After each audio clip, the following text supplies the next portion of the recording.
کو نکل گیا، کچھ جذبات میں ایک طرف کو نکل گیا۔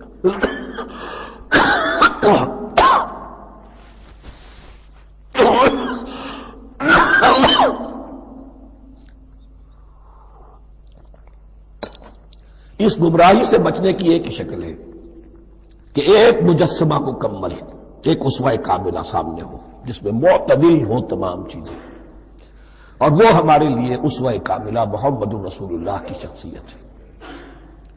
نیکی کے ظاہر کے لیے ہم انہیں معیار سمجھیں گے، جو شے جتنی ان کی سیرت میں ہے اس سے زیادہ نہ ہو، اس سے کم نہ ہو۔ کوشش یہ ہو، آئیڈیل یہ ہو کہ بالکل انسان حضور صلی اللہ علیہ وسلم کے اسوہ کاملہ کی پیروی کرے۔ وَلَٰكِنَّ الْبِرَّ مَنْ آمَنَ بِاللَّهِ وَالْيَوْمِ الْآخِرِ وَالْمَلَائِكَةِ وَالْكِتَابِ وَالنَّبِيِّينَ وَآتَى الْمَالَ عَلَىٰ حُبِّهِ ذَوِي الْقُرْبَىٰ وَالْيَتَامَىٰ وَالْمَسَاكِينَ وَابْنَ السَّبِيلِ، اور دیا اس نے مال یا دے وہ مال اس کی محبت کے علی الرغم، علی حبہ اللہ کی طرف نہیں ہے، علی حب المال، علی الرغم مال محبوب ہے پھر بھی وہ خرچ کر رہا ہے، ذوی القربہ قرابت داروں پر، والیتامى یتیموں پر، والمساکین محتاجوں پر، وابن السبیل مسافر پر، والسائلین اور مانگنے والوں پر، وفی الرقاب اور لوگوں کی گردنیں چھڑانے میں۔ گویا کہ نیکی کے مظہر میں اولین مظہر یہ ہے انسانی ہمدردی، اگر یہ نہیں ہے تو نیکی نہیں ہے۔ عبادات کے انبار لگے ہوں اور دل میں شقاوت ہو، انسان کو حاجت میں دیکھ کر دل نہ پسیجے، کسی کو تکلیف میں دیکھ کر تجوری کی طرف ہاتھ نہ بڑھے حالانکہ تجوری میں مال موجود ہو، تو وہ دین کی روح سے بالکل خالی ہے۔ یہ آپ سورہ آل عمران میں پڑھیں گے، لن تنالوا البر حتى تنفقوا مما تحبون، تم نیکی کے مقام کو پہنچ ہی نہیں سکتے جب تک کہ خرچ نہ کرو اس میں سے جو تمہیں پسند ہے۔ جس سے طبیعت گھبرا گئی، اکتا گئی، کپڑے میں جو بوسیدہ ہو گئے وہ دے دیے، حاتم طائی کی قبر کو لات مار دی، وہ نہیں، جو شے پسند ہے اگر اس میں سے نہیں دیتے تو نیکی کو پہنچ بھی نہیں سکتے، تمہیں ہوا بھی نہیں لگے گی۔ وَأَقَامَ الصَّلَاةَ وَآتَى الزَّكَاةَ، دیکھیے نماز اور زکوٰۃ اب آ رہے ہیں، یہ ہے حکمت دین کہ ایک ہے روح دین، وہ ہے ایمان، اور جو اس کے مظاہر ہے مظہر اول انسانی ہمدردی، نمبر دو ہے پھر نماز اور زکوٰۃ، اور یہاں زکوٰۃ کو علیحدہ ذکر کیا ہے، اور اس آیت کا حضور نے حوالہ دیا، إِنَّ فِي الْمَالِ لَحَقًّا سِوَى الزَّكَاةِ۔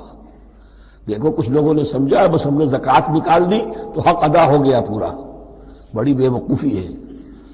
مال میں حق ہے زکوٰۃ کے سوا بھی، اور اب آپ نے یہ آیت پڑھی، دیکھو اس آیت میں کیا ہے، زکوٰۃ کا تذکرہ بعد میں ہو رہا ہے، وَآتَى الْمَالَ عَلَىٰ حُبِّهِ ذَوِي الْقُرْبَىٰ وَالْيَتَامَىٰ وَالْمَسَاكِينَ وَابْنَ السَّبِيلِ وَالسَّائِلِينَ وَفِي الرِّقَابِ وَأَقَامَ الصَّلَاةَ وَآتَى الزَّكَاةَ۔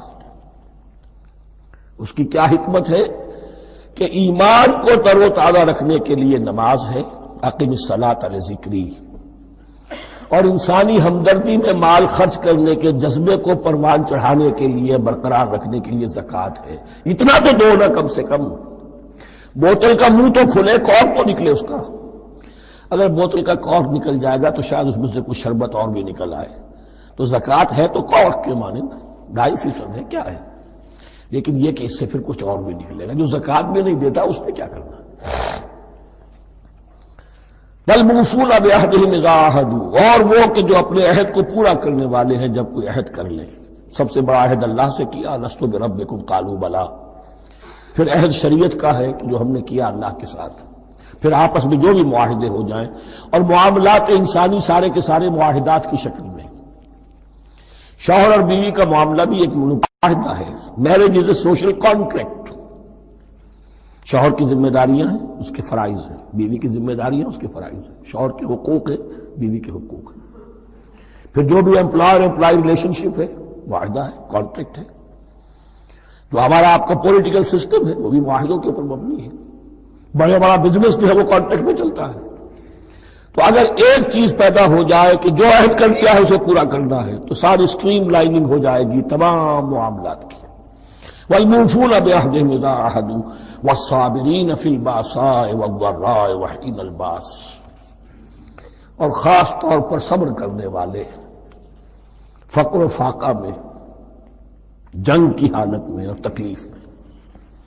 یعنی ایک نیکی ہے بدھ مت کے بھکشوؤں کی نیکی، ایک نیکی یہ ہے، یہ نیکی باطل کو چیلنج کرتی ہے، یہ نیکی خانقاہوں تک محدود نہیں ہوتی، یہ نیکی صرف انفرادی سطح تک محدود نہیں رہتی۔ جو نیکی اللہ چاہتا ہے کہ اب باطل کا سر کچلنے کے لیے میدان میں آؤ، اور جب باطل کا سر کچلنے کے لیے میدان میں آؤ گے تو خود بھی تکلیفیں اٹھانی پڑیں گی۔ صحابہ کرام کو بھی جانیں دینی پڑی ہیں، سینکڑوں صحابہ نے جام شہادت نوش کیا۔ تو آخری چوٹی کیا ہے؟ گویا کہ سمم بونم جس کو کہتے ہیں ایتھکس کے اندر، کہ اس نظریہ اخلاق میں سب سے اونچی منزل کون سی ہے؟ وہ سمم بونم جو ہے اسلام کا، والصابرین فی البأساء والضراء وحین الباس ولا تقولوا لمن يقتل فی سبیل اللہ اموات بل احیاء ولکن لا تشعرون۔ وہ آیت یاد کر لیجیے، اولئک الذین صدقوا، یہ ہیں لوگ جو سچے ہیں۔ دعوت و نیکوکاری کا بہت شوق ہے، یہ ہیں وہ لوگ کہ جو سچے ہیں۔ وَأُولَٰئِكَ هُمُ الْمُتَّقُونَ، اور یہی حقیقت میں متقی ہیں۔ تمہارے ذہنوں میں کوئی اور نقشے بیٹھے ہوئے ہیں، کوئی لباس ہے، وضاقتہ ہے، بس یہ بڑا متقی آدمی ہے۔ تقویٰ اس کا نام ہے، یعنی یہ پوری انسانی شخصیت کا ایک ہیولہ ہے، ایک پوری انسانیت کا ایک فرد کا نقشہ کھینچ دیا گیا، کیریکٹر کا، جس کے اندر روح ایمان اور خارج میں اس ترتیب کے ساتھ دین کی یہ تقاضے اور نیکی کے یہ مظاہر موجود ہیں۔ اللہم ربنا اجعلنا منہم، اللہم ربنا اجعلنا منہم۔ اب اس کے بعد کچھ وہی جو معاملات انسانی ہیں اس پر اب بحث، جیسا کہ میں نے کہا تھا کہ ایک لڑی ہے شریعت کی، معاملات کی۔ یہ تو بڑے بڑے پھول جو تھے، آیت الآیات اور آیت البر۔ یا ایھا الذین آمنوا کتب علیکم القصاص فی القتلی، اہل ایمان تم پر لازم کر دیا گیا ہے مقتولوں کا بدلہ لینا۔ قتلہ قتیل کی جمع بھی ہے، اور مقتول سے یہ مصدر بھی ہو سکتا ہے کہ تمہارے لیے، یعنی اس معاملے میں سہل انگاری صحیح نہیں ہے۔ انسانی تمدن کی جڑ کٹتی ہے جب کسی معاشرے کے اندر انسان کا خون بہانا عام ہو جائے، تمدن کی جڑ کٹ جائے، تو قصاص تم پر واجب ہے۔ یا ایھا الذین آمنوا کتب علیکم القصاص فی القتلی الحر بالحر والعبد بالعبد والانثى بالانثى۔ ایک آزاد کی جگہ آزاد ہی قتل کیا جائے گا۔ آزاد نے قتل کیا ہے تو ظاہر بات ہے وہ آزاد ہی اس کی جگہ قتل ہوگا۔ یہ نہیں وہ کہے میرا غلام لے جاؤ، میرے دو غلام لے لو، نہیں، والعبد بالعبد، اور عبد کی جگہ عبد ہی ہوگا، جس نے قتل کیا وہی قتل کیا جائے گا، والانثى بالانثى، اور اگر قتل کرنے والی عورت ہے تو وہ عورت ہی قتل ہوگی۔ اس میں چونکہ وہاں بہت سے رواج مختلف تھے، بہت سے معیار بھی مختلف تھے۔ اگر اوسی خزرجی کو قتل کر دے تو 1/3 خون بہا، 3 گنا خون بہا، اور خزرجی اوسی کو قتل کرے تو 1/3 خون بہا، یہ ان کا قانون تھا۔ اسی طرح یہ کہ آزاد میں اور غلام میں فرق تھا، لیکن ہماری شریعت میں اگرچہ یہ طویل بڑا مضمون ہے اور اس میں کافی فقہا کے اقوال ہیں مختلف، لیکن امام ابو حنیفہ رحمۃ اللہ علیہ کا قول یہی ہے کہ تمام مسلمان آپس میں کفو ہیں، برابر ہیں، لہذا یہاں کوئی فرق نہیں کیا جائے گا قتل کے مقدمات میں۔ فمن عفی لہ من اخیہ شیء فاتباع بالمعروف واداء الیہ باحسان، پھر جس کو معاف کر دیا جائے کوئی شے اس کے بھائی کی جانب سے، یعنی جو مقتول ہے اس کے ورثاء اگر کہتے صاحب ہم اس کی جان بخشنے کو تیار ہیں، چاہے وہ خون بہا لے لیں یا ویسے ہی معاف کر دیں، تو جو بھی کچھ خون بہا طے ہوا ہو، اداء الیہ باحسان فاتباع بالمعروف، تو اس کی پیروی کی جائے معروف طریقے پر اور ادائی کی جائے خوبصورتی کے ساتھ۔ ذالک تخفیف من ربکم ورحمہ، یہ تمہارے رب کی طرف سے تخفیف ہے، آسانی کی ہے اور رحمت ہے، اور اس کی رحمت ہونا بہت واضح ہے۔ اگر یہ شکل نہ ہو تو پھر قتل در قتل کا سلسلہ جو ہے وہ جاری رہتا ہے، لیکن اگر یہ ہو گیا کہ قاتل کو لا کے سامنے کھڑا کر دیا، لو بھائی اب تمہارے ہاتھ میں اس کی جان ہے، چاہو تو یہ قتل کر دیا جائے گا، چاہو احسان کرنا چاہو بخشنا چاہو ویسے ہی بخش دو، چاہو تو خون بہا لے لو۔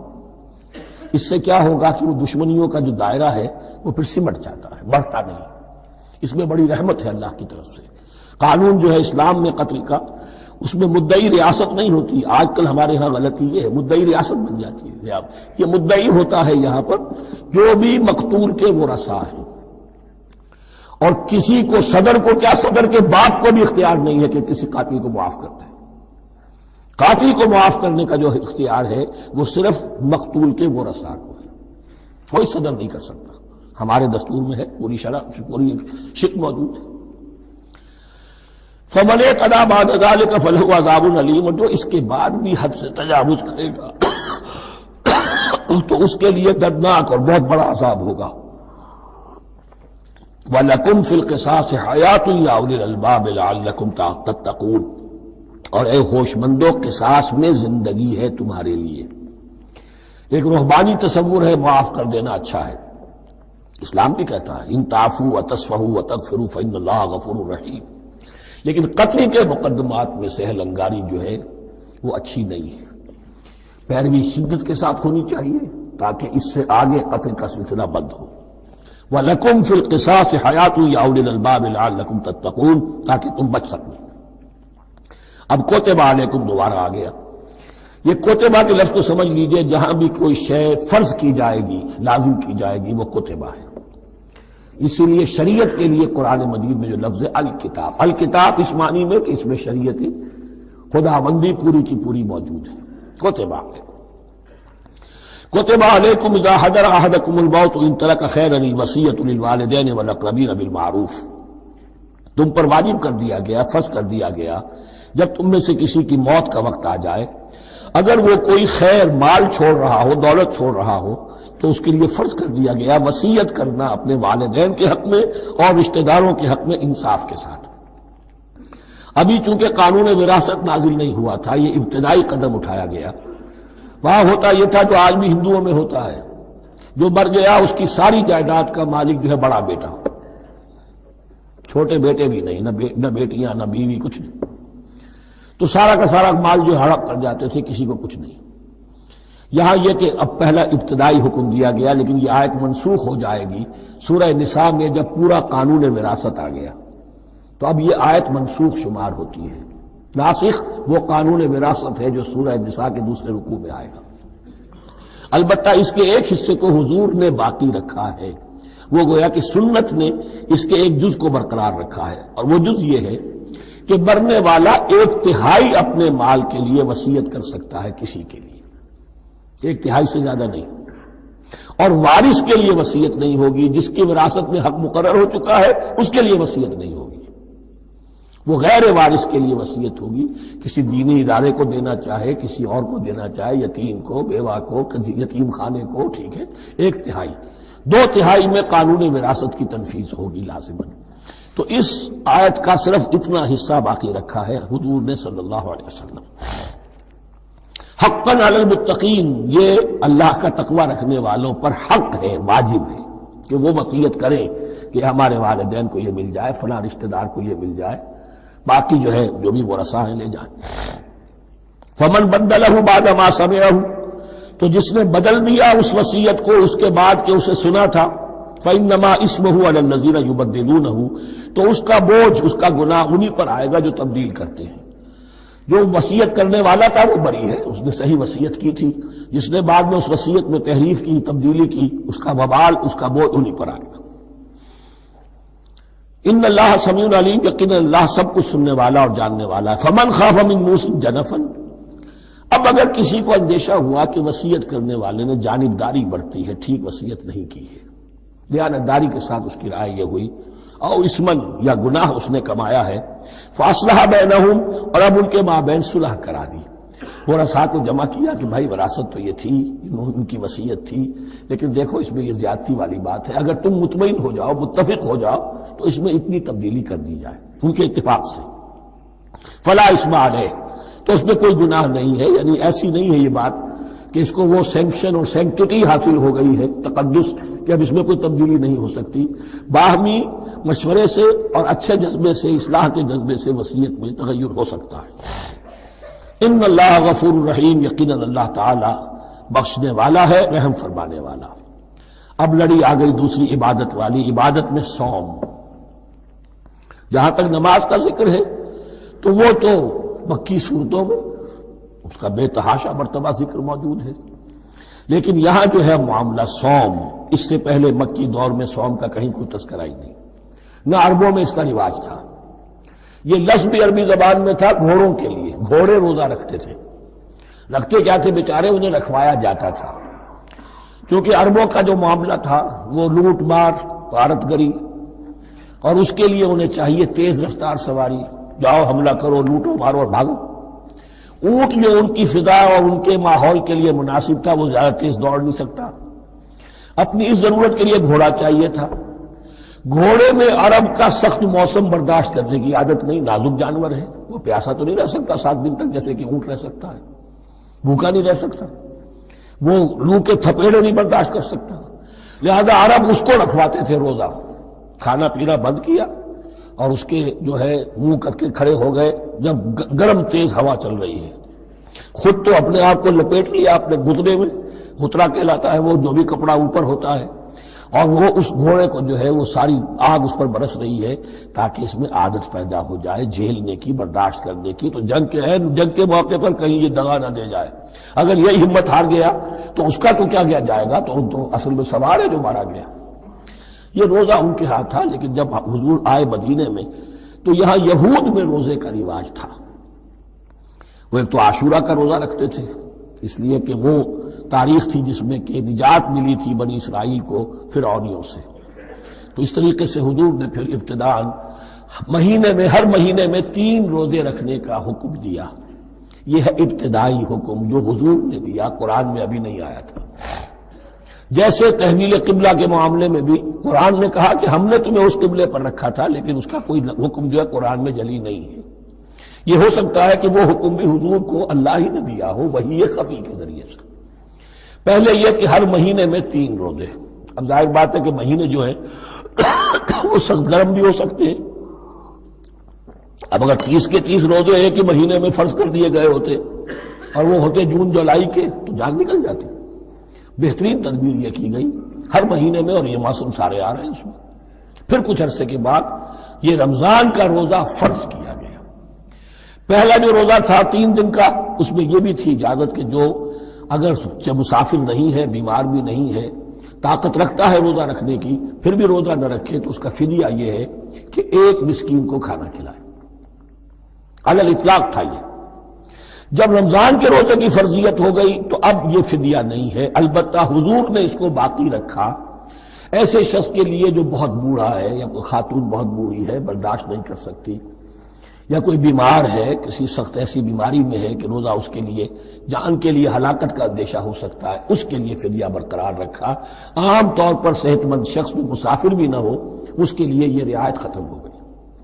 یہ ہے ان آیات کی تعبیر جس پر میں پہنچا ہوں، اور بہت پہلے پہنچ گیا تھا، لیکن چونکہ اکثر مفسرین نے یہ بات نہیں لکھی ہے تو میں جھجکتا رہا، لیکن بعد میں مجھے معلوم ہوا کہ مولانا انور شاہ کاشمیری رحمۃ اللہ علیہ کی رائے یہی ہے، تو مجھے اعتماد ہو گیا، اور پھر مجھے اس کا ذکر جو ہے یہ تفسیر کبیر میں امام راضی کے ہاں بھی مل گیا کہ متقدمین کے ہاں یہ رائے موجود تھی کہ پہلی 2 آیتیں جو ہیں اس روزے سے متعلق یہ رمضان کے روزے سے متعلق نہیں ہیں، بلکہ وہ 3 ہر مہینے کی 13، 14 اور 15 ایام 20 کے روزے حضور نے بعد بھی رکھے ہیں نفلاً، لیکن شروع میں یہ 3 روزے رکھنے کا حکم دیا گیا تھا۔ پہلی 2 آیتیں اس 6 آیتوں پر مشتمل رکوع، اور یہ ایک عجیب مقام ہے۔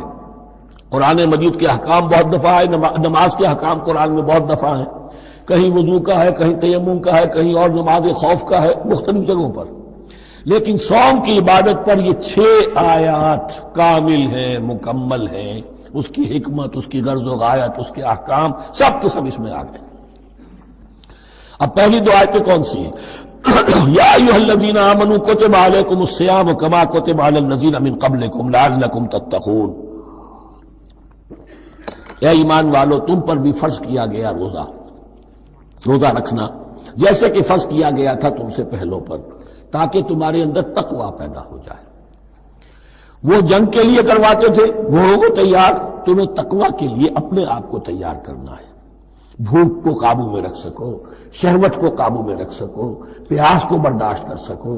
اللہ کی راہ میں جنگ کے لیے تمہیں نکلنا ہوگا، اس میں بھوک بھی آئے گی، پیاس بھی آئے گی، اپنے آپ کو تیار کرو جہاد کے لیے. اور یہ بات واضح ہو جائے گی اگلے رکوع سے قتال کی بحث شروع ہو جائے گی. روزے کی یہ گفتگو ہو رہی ہے تمہیداً قتال کے لیے، جیسے گھوڑوں کو تیار کیا جاتا تھا، صوم رکھوایا جاتا تھا قتال کے لیے. ایام معدودات، گنتی کے چند دن ہیں. یہ گویا کہ ثبوت ہے اس کا کہ یہ 2-3 دن سے زیادہ. معدود جو ہے وہ عربی زبان میں 9 سے زیادہ نہیں ہو سکتا. معدودہ جب آئے گا، ایام معدودات، یہ جمع جو ہے جمع قلت کہلاتی ہے. معدودات، معدودہ بڑی سے بڑی رقم ہو سکتی ہے، لیکن معدودات جمع قلت ہے. گنتی کے چند روز ہیں. فمن کان منکم مریضا، ان میں بھی یہ رعایت ہے کہ جو تم میں سے بیمار ہو او علی سفر، یا سفر پر ہو، فعدۃ من ایام اخر، تو وہ تعداد پوری کر لے دوسرے دنوں میں. وعلی الذین یطیقونہ، اور جو اس کی طاقت رکھتے ہوں، فدیۃ طعام مسکین، وہ فدیہ دے، ایک مسکین کا کھانا کھلانا. ان آیات کی تفسیر میں جیسا کہ میں نے عرض کیا مفسرین کے بہت سے اقوال ہیں. اب میں اس کی بحث بھی نہیں جا سکتا. جو میں نے اپنے مطالعے کے بعد رائے قائم کی ہے میں صرف وہی بیان کر رہا ہوں کہ اس وقت، اور یہ امام راضی کے الفاظ ہیں، کہ یہ فرضیت الگ تعیین نہیں تھی بلکہ الگ تخییر تھی. فرض تو ہے روزہ، لیکن اس کا بدل بھی دیا جا رہا ہے. اگر تم نہیں رکھنا چاہتے تو تم ایک مسکین کو کھانا کھلا دو. تو گویا کہ تدریجاً انہیں لانا تھا، کیونکہ اس بات کے وہ پہلے سے عادی نہیں تھے. فمن تطوع خیرا فهو خیر اللہ، اور جو اپنی جی سے اپنی مرضی سے خیر کرنا چاہے تو اس کے لیے خیر ہے. روزہ بھی رکھے اور مسکین کو کھانا بھی کھلائے، دونوں کام کرے، تو اس میں کوئی رکاوٹ تو نہیں، اس کے لیے بہتر ہوگا. وَأَن تَصُومُوا، اور دیکھو اگر روزہ رکھو، خیر لکم ان کنتم تعلمون، یہ تمہارے لیے بہتر ہے اگر تم جانو. اب یہاں بھی ایک طرح کی رعایت کا انداز ہے. یہ 2 آیتیں ہیں میرے نزدیک وہ پہلا حکم جو دیا گیا اور جو تھا اصل میں جس کے تحت کہ حضور صلی اللہ علیہ وسلم نے، میں شاید مغالطے میں ہی کہہ بیٹھا ہوں کہ قرآن مجید میں نہیں آیا، حضور نے خود کیا ہے. ان آیات سے در حقیقت حضور نے ہر مہینے میں 3 دن کے روزے، جو یا تو یہ کہ ان آیتوں کے بعد، اور یا یہ کہ حضور نے اپنے طور پر کر دیے تھے، ان آیات نے اس کی توثیق کر دی. اب آ رہی ہیں 2 آیتیں جو خاص رمضان کے روزے سے متعلق ہیں، حکمت اور غرض و غایت. پھر ایک آیت طویل آئے گی احکام، اور پھر ایک آیت آئے گی لٹمس ٹیسٹ. یہ 6 آیتیں. شہر رمضان الذی انزل فیہ القرآن، رمضان کا مہینہ وہ ہے جس میں قرآن نازل کیا گیا. ھدی للناس وبینات من الھدی والفرقان، لوگوں کے لیے ہدایت، اور ہدایت کی بھی روشن بینات باتیں، والفرقان، اور حق و باطل میں فرق کر دینے والی چیز. فمن شہد منکم الشہر، تو جو کوئی بھی پائے اس مہینے کو، یا جو شخص بھی مقیم ہو اس مہینے میں، مسافر نہ ہو، فلیصم، اس پر لازم ہے کہ روزہ رکھے. اب وہ وجوب علی التخییر ختم ہو گیا، اب وجوب علی التعیین، اب یہ لازم ہے، یہ رکھنا ہے. ایک رعایت باقی رکھی، ومن کان مریضا او علی سفر فعدۃ من ایام اخر، جو بیمار ہے یا یہ کہ سفر پر ہے وہ تعداد پوری کر لے دوسرے دنوں. یرید اللہ بکم اليسر ولا یرید بکم العسر، اللہ تمہارے ساتھ آسانی چاہتا ہے، سختی نہیں چاہتا. یہ لوگ اپنے اوپر سختیاں جھیلتے ہیں. شدید جو ہے سفر کے اندر بھی روزہ رکھے ہوئے، حالانکہ یہاں اجازت دی ہوئی ہے. یہ بلکہ حضور نے ایک مرتبہ ایک سفر میں کافی سرزنش کی. کچھ ایک جہاد اور قتال پہ نکلے تھے، کہ کچھ لوگوں نے اس سفر میں بھی روزہ رکھ لیا. نتیجہ یہ ہوا کہ سفر کے بعد جہاں منزل میں اب جا کر خیمے لگانے تھے وہ نڈھال ہو کر گر گئے. جن لوگوں کا روزہ نہیں تھا انہوں نے پھر وہ خیمے لگائے، منزل کا کام کیا. تو حضور نے فرمایا کہ لیس من البر الصیام فی السفر، روزے رمضان اس میں سفر میں روزہ رکھنا کوئی نیکی کا کام نہیں ہے. لیکن ہمارا تصور اور ہے، 105 بخار چڑھا ہوا ہے، روزہ نہیں چھوڑوں گا میں، روزہ تو میں نے رکھا ہوا ہے، یا روزہ تو میں نہیں چھوڑوں گا. حالانکہ جہاں رعایت اللہ کی ہے اس رعایت سے فائدہ نہ اٹھانا ایک طرح کا کفران نعمت ہے. وَلِتُكْمِلُوا الْعِدَّةَ، لیکن تمہیں عدت اور تعداد اب پوری کرنی ہوگی. وہ جو تھی ایک رعایت کہ فدیہ دے کر فارغ ہو جاؤ، وہ نہیں ہے. وَلِتُكَبِّرُوا اللَّهَ عَلَىٰ مَا هَدَاكُمْ، اور تاکہ تم تکبیر کرو اللہ کی اس پر کہ جو اس نے ہدایت تمہیں عطا فرمائی. وَلَعَلَّكُمْ تَشْكُرُونَ، اور تاکہ تم شکر کر سکو اس نعمت عظمیٰ کا جو قرآن حکیم کی شکل میں تمہیں دی گئی ہے۔ اس موضوع پر میرا کتابچہ عظمت صوم اور عظمت صیام و قیام قرآن، اس میں یہ سارے مضامین تفصیل سے آئے ہیں، کیا حکمت ہے، کیا غرض و غایت ہے، کیا مقصد ہے، اور آخری منزل کیا ہے، وَإِذَا سَأَلَكَ عِبَادِي عَنِّي فَإِنِّي قَرِيبٌ۔ مطلوب تو یہ ہے کہ تمہارا جو یہ جسم حیوانی ہے یہ کچھ کمزور پڑے، روح ربانی جو تم میں پھونکی گئی ہے اسے تقویت حاصل ہو۔ دن میں روزہ رکھو، اس حیوانی وجود کو ذرا کمزور کرو، دباؤ اس کے تقاضوں کو، رات کو کھڑے ہو جاؤ، اللہ کا کلام سنو اور پڑھو تاکہ تمہاری روح کی آبیاری ہو، اس پر آب حیات کا ترشح ہو۔ نتیجہ کیا نکلے گا؟ تمہارے اپنے اندر سے ایک پیاس ابھرے گی، وَإِذَا سَأَلَكَ عِبَادِي عَنِّي فَإِنِّي قَرِيبٌ، تقرب الی اللہ کا جذبہ پیدا ہوگا۔ تو اے نبی، جب میرے بندے، ایسے بندے آپ سے میرے بارے میں سوال کریں، ان کو بتا دیجئے میں قریب ہوں، دور نہیں۔ یہ حقوق انسانی کا میرے نزدیک دنیا میں سب سے بڑا میگنا کارٹا ہے۔ اللہ اور بندے کے درمیان کوئی فصل نہیں ہے، فصل اگر ہے تو تمہاری اپنی خباثت ہے، اگر تمہاری نیت میں فساد ہے، حرام خوری تو کرنی ہی کرنی ہے، تو اب کس منہ سے اللہ سے دعا کرو گے؟ پھر جاؤ گے کسی پیر کے پاس، آپ دعا کر دیجئے، یہ نذرانہ حاضر ہے؟ یہ طریقہ کیا ہے؟ انسان کا نفس حائل ہے اور کوئی نہیں، ورنہ ہم تو مائل بے کرم ہیں، کوئی سائل ہی نہیں، راہ دکھنا ہے کسی رہنمی منزل ہی نہیں، کوئی پوپ نہیں، کوئی پنڈت نہیں، کوئی پادری نہیں، کوئی پیر نہیں، کوئی نہیں، جب چاہو اللہ سے ہم کلام ہو جاؤ۔ اس سے بڑا حق کیوں خالق و مخلوق میں حائل رہے پردے؟ پیران کلیسا کو کلیسا سے اٹھا دو، میرا ہر بندہ جب چاہے جہاں چاہے مجھ سے ہم کلام ہو جائے۔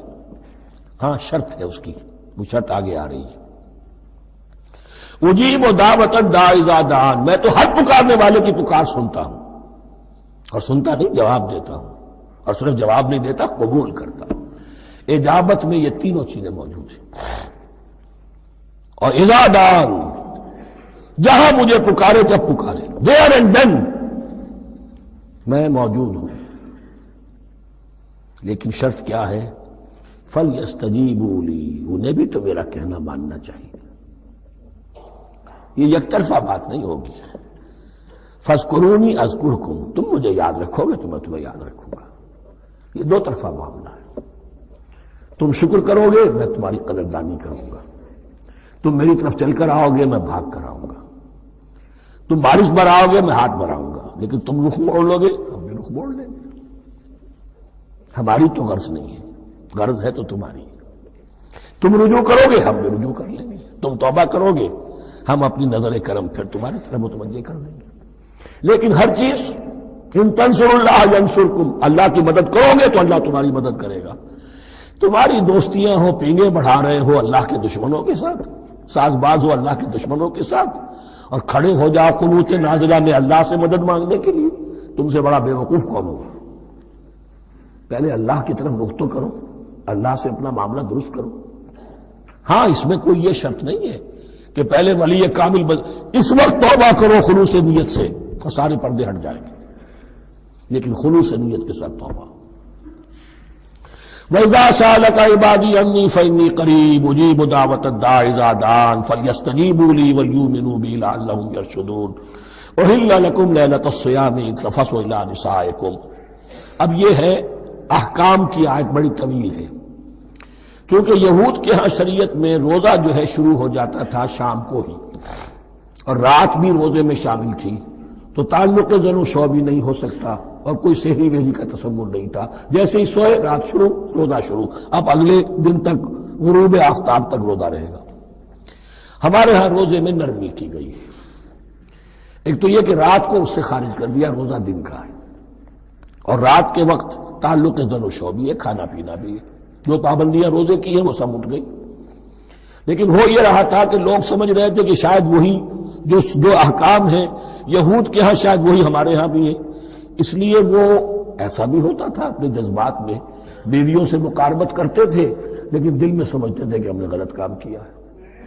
یہاں اب ان کو اطمینان دلایا جا رہا کہ نہیں. احل لکم لیلۃ الصیام